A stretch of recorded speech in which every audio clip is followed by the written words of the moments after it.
Sparrow यानी गौरैया।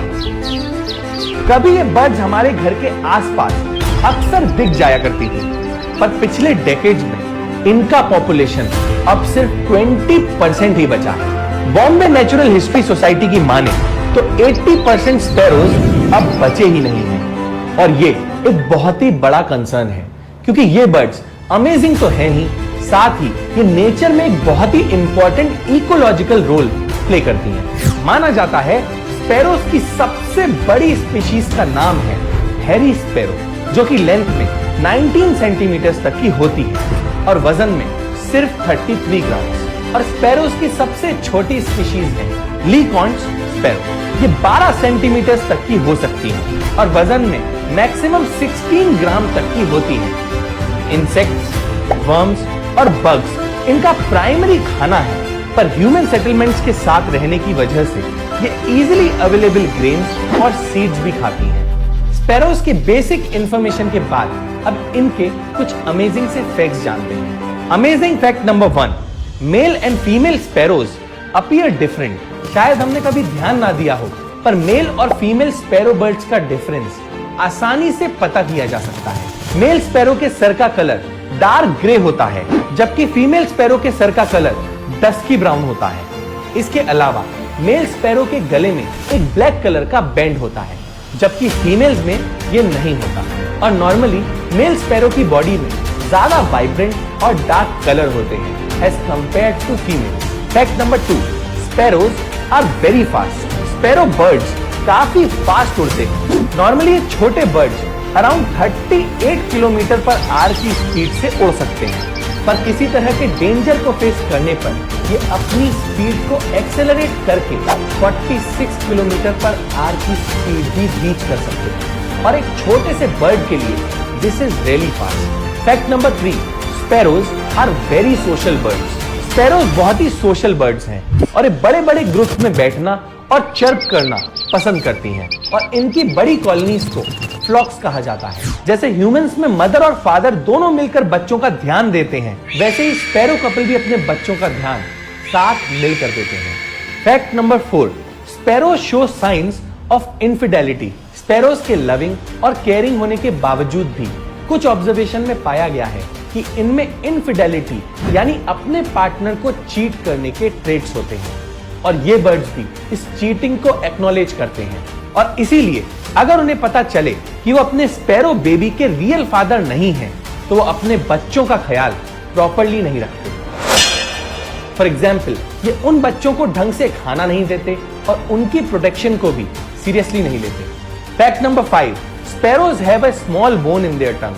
Humans के लिए टंग में बोन इमेजिन करना इम्पॉसिबल है, पर स्पैरो के टंग में एक छोटा सा बोन होता है जो टंग को स्टिफ कर देता है, जिससे उनके लिए सीड्स को मुंह में पकड़ना और मैनेज करना इजी हो जाता है।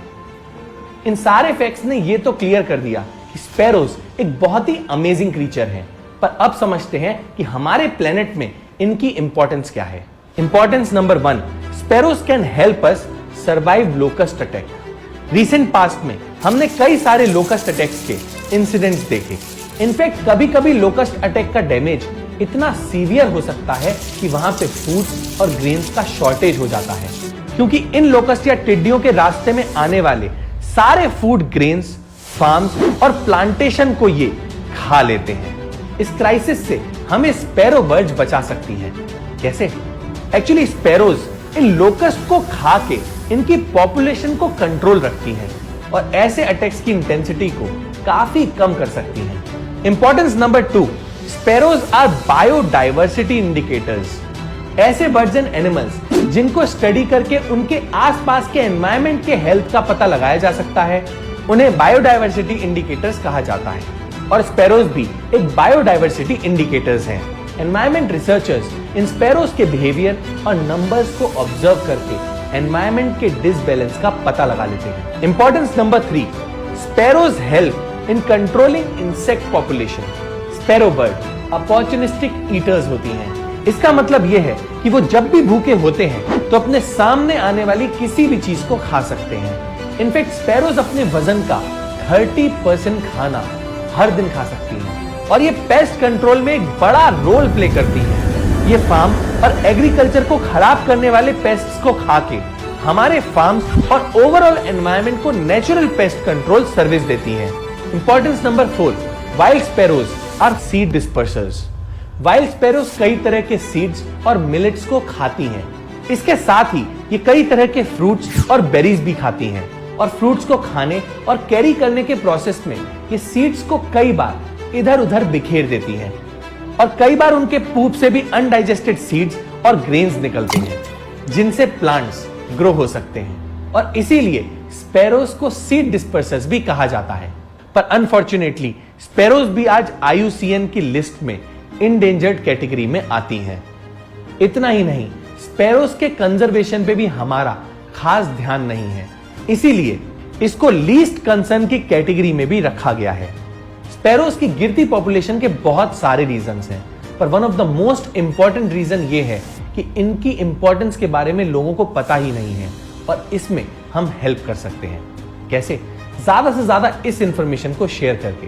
तो अगर आपको लगता है कि स्पैरोज को बचाना अब बहुत ही ज्यादा इंपॉर्टेंट हो गया है तो इस वीडियो को शेयर करके ज्यादा से ज्यादा लोगों को इनकी इंपॉर्टेंस के बारे में जरूर बताइएगा, क्योंकि जितनी ज्यादा इनकी इंपॉर्टेंस शेयर होगी उतनी ही जल्दी हम इस स्पीशीज को शायद बचा पाएंगे। That's it for this video. See you next Sunday.